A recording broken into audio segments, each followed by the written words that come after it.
Well, thank you, Dom. Kenny Dillingham looking to upgrade the roster to get his team back to the college football playoff. But there's another team in Tempe currently in the midst of their own playoff run. ASU Volleyball making their third trip in just as many years to the NCAA tournament under head coach J.J. Van Niel. And now we welcome in WCSN volleyball reporter Jaden Ricken, who's reporting live from Desert Financial Arena ahead of ASU's round of 32 matchup against Utah State. Jaden, the Sun Devils came out on top last night in pretty convincing fashion against Coppin State. What did you make of their performance and how they could carry that into tonight?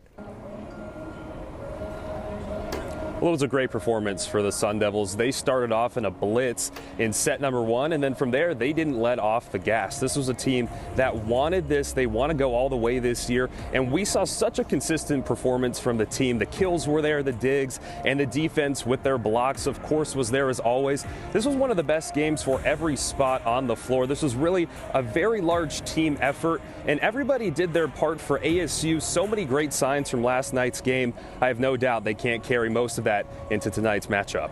Yeah, and on the other side, a big upset last night for number 10 Utah State, taking down number 7 Tennessee in 5 sets.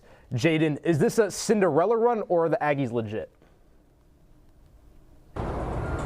Well, it was a close win. It went to set 5, and they really had to scrape their way to that victory. But for Tierney Barlow, one of Utah State's best attackers, this was a season-best game for her. She hit on a 560 clip and had 16 kills as well. She really brought that offensive powerhouse role to the Aggies last night, and they kind of mirror ASU in a way. Both teams have hit on a 274 hitting percentage so far this season, so two offensive big-time teams, and it's going to be up for the ASU defense to come out and show another performance of how they can shut teams down.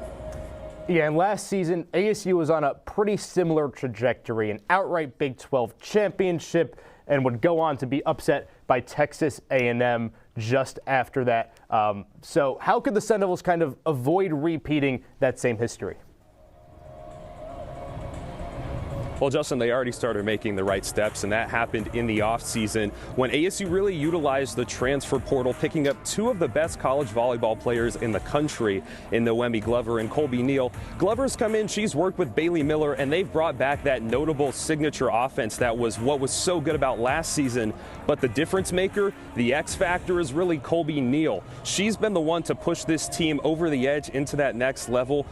So many blocks this season. She's been an absolute stud. And for ASU, with this type of defense, this is not only going to make them a team that other schools want to beat, it's going to make them a school that other teams are going to struggle to beat.